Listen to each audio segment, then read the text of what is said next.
एक नगर में दो भाई राजू और दीपू नगर के एक गैराज में मैकेनिक का काम करते थे। दोनों बहुत मेहनती थे। एक दिन गैराज में काम करते हुए,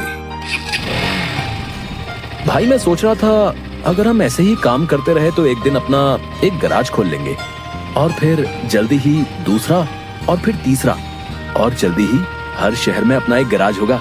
ये कहने के बाद दोनों राजू और दीपू अपना काम बंद करके मुस्कुराते हुए ऊपर की ओर देखते हुए अपने ख्यालों में खो जाते हैं। सपने में राजू और दीपू अपने नए गैराज के उद्घाटन की रिबन काट रहे हैं।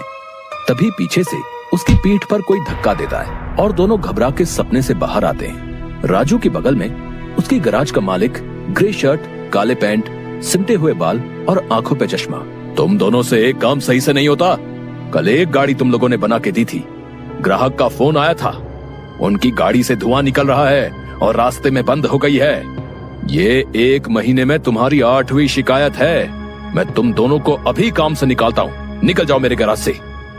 मालिक, पर यह भी तो हो सकता है उसकी गाड़ी खराब हो। हमने तो ठीक से ही काम किया था। खराब गाड़ियों को ठीक करना ही हमारा काम है।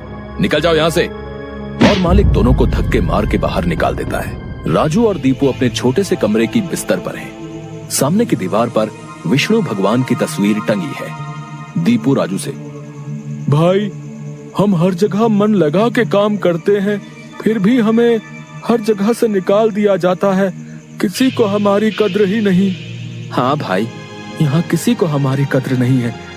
चल किसी दूसरी जगह जाते हैं, वहाँ शायद हमारी कीमत हो। भाई पर हम वहाँ करेंगे क्या? याद है माँ कहती थी कि भगवान का नाम लेने से सब मिल जाता है। हाँ चल सामान बांध, अब हम यही करेंगे। भगवान का नाम लेंगे और पैसे कमाएंगे। वो कैसे? अरे हम बाबा बन के लोगों को ज्ञान देंगे और उनसे पैसे लेंगे। वो तो ठीक है, पर हम लोगों को क्या ज्ञान देंगे? अरे वही जो माँ हमें देती थी। तू ज्यादा सवाल मत कर, सामान बांध।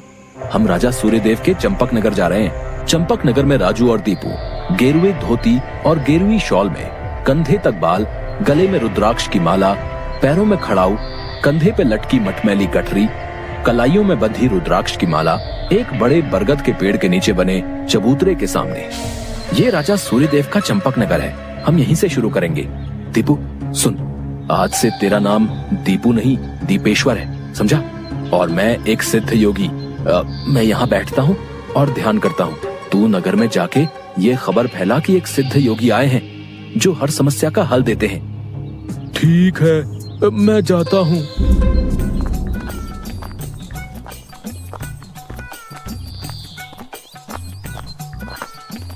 भाई हमारे सिद्ध बाबा जी के लिए कुछ दान दो। ये कौन से बाबा हैं और कहाँ हैं? बड़े सिद्ध बाबा हैं, उनके पास हर समस्या का हल है। नगर के बाहर जो बड़ा बरगद का पेड़ है ना, वहाँ ठहरे हुए हैं। अगर तुम्हें कोई समस्या हो तो उनसे जाके मिल लो, वो तुम्हें हल जरूर बताएंगे। पर हाँ, दान के लिए कुछ लेकर जरूर आना। हाँ, मैं जरूर आऊंगा। औरों को भी बता दो, पूरे नगर का भला हो जाएगा। जरूर बाबा जी, जरूर। राजू पेड़ के नीचे ध्यान में बैठा हुआ है और दीपू थैले में सामान लेके उसके पास जाता है। मैंने नगर में खबर फैला दी है, जल्दी ही लोग यहाँ आते होंगे। तुम तैयार रहो। मैं तो कब से तैयार हूँ, देखते हैं क्या होता है। राजू फिर से ध्यान में बैठ जाता है। तभी नगर के लोग वहाँ आने लगते हैं और हाथ जोड़ के नीचे बैठे हैं। बाबा, हमारा काम नहीं चल रहा, कृपा करें। आप जो भी दान के लिए लाए हैं बाबा के चरणों में रखें और बाबा से गुरु मंत्र लें। दुकानदार राजू के पास पैसे रखता है और हाथ जोड़कर खड़ा हो जाता है। राजू इशारे से दुकानदार को अपने पास बुलाता है और उसके कान में कहता है, श्री राम, हर बिक्री के समय मन में ये नाम का जाप करो, बिक्री बढ़ जाएगी। याद रहे, अपना ये मंत्र किसी को नहीं बताना, अपनी पत्नी को भी नहीं। जैसी आपकी आज्ञा बाबा जी। महाराज, आप राजकुमारी के लिए एक योग्य वर तलाश रहे थे। हमारे गांव में एक सिद्ध योगी आए हैं जो तेजवान हैं और राजकुमारी के लिए एकदम श्रेष्ठ हैं। गुरुदेव, मुझे आपके चयन पर पूरा विश्वास है। अगर आपने चुना है तो वो राजकुमारी के लिए अवश्य ही उत्तम होगा। सोने जवाहरात और अनेक उपहार लाओ। हम अभी उन महान योगी के पास जाएंगे और उनसे राजकुमारी से विवाह करने का आग्रह करेंगे।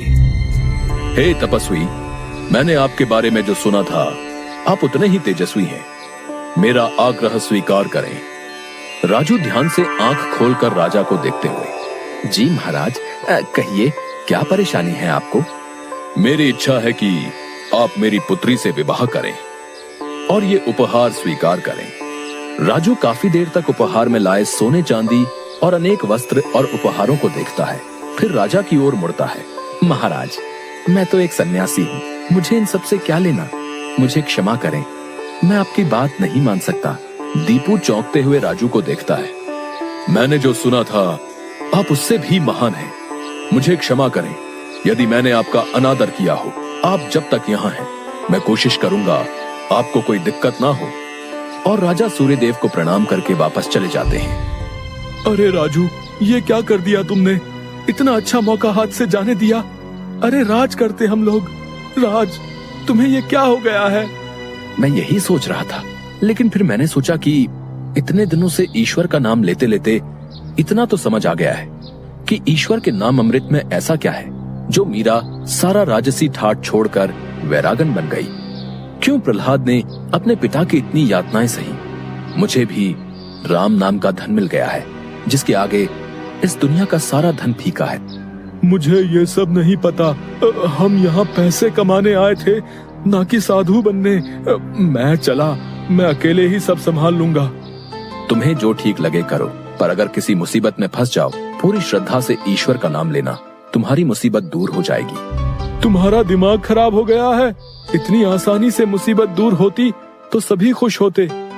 राजू बस उसे देखकर मुस्कुराता है और ध्यान में बैठ जाता है। दीपू अपनी पोटली उठा के गांव में चल देता है। क्यों भाई, कैसा चल रहा है? हाँ भाई, सब बढ़िया है और अब घर में सुख शांति भी है। ये भी बेवकूफ बन गया। राजू है तो चालाक। उसने ऐसी युक्ति की कि कोई उस पर सवाल नहीं उठा सकता। कुछ राशन दान करो। जरूर। दुकानदार राजू के थैले में चावल डालने जाता है।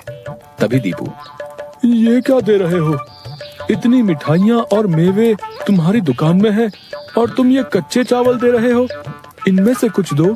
पर बाबा तो ये सब नहीं कहते। तुम्हें क्या करना है? जितना कह रहा हूँ वो करो। दीपू आगे जाता है और जोहरी की दुकान में दुकानदार से, और भाई जोहरी, कैसी चल रही है दुकानदारी? बाबा की कृपा से सब बढ़िया चल रहा है। कहिए क्या सेवा करूं? बाबा के लिए कुछ दान दो। इससे पहले कि इन्हें मेरी असलियत पता चले, इनसे तगड़ा दान लेके गांव से गायब हो जाऊंगा। फिर ये लोग राजू के पीछे पड़ेंगे तो उसे समझ आएगा। बाबा के लिए कुछ दान दो। जौहरी पैसे निकाल कर देने लगता है। अरे ये क्या भीख दे रहे हो? बाबा की कृपा से तुम्हारी दुकान चल रही है। इतने सारे जवाहरात हैं, इनमें से दो, कुछ कीमती सा। जितना दोगे उससे ज्यादा मिलेगा। ये बाबा को क्या हो गया है? कोई नहीं, बाबा को देने से मेरा क्या घटेगा।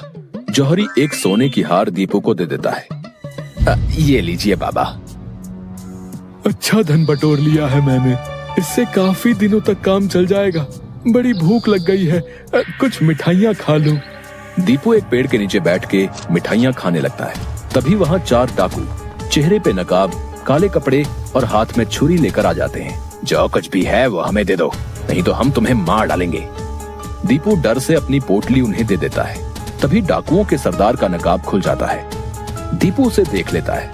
अब तुझे मरना होगा क्योंकि तूने मेरा चेहरा देख लिया है।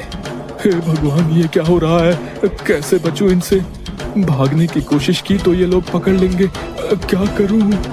तभी उसे राजू की बात याद आती है। अगर किसी मुसीबत में फंस जाओ, पूरी श्रद्धा से ईश्वर का नाम लेना, तुम्हारी मुसीबत दूर हो जाएगी। दीपू आंखें बंद कर घुटने पर बैठकर, हे नारायण मेरी रक्षा करो, हे नारायण मेरी रक्षा करो।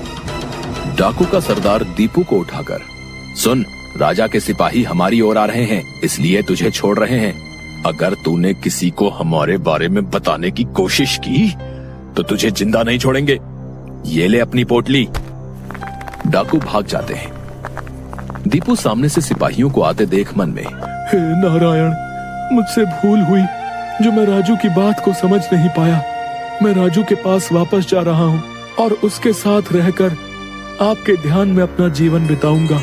मुझे माफ कर दो राजू, मैं ईश्वर के नाम की महिमा को नहीं समझ पाया, पर अब मैं समझ गया हूँ और तुम्हारे साथ ईश्वर के नाम का धन कमाना चाहता हूँ। राजू दीपू को गले से लगाता है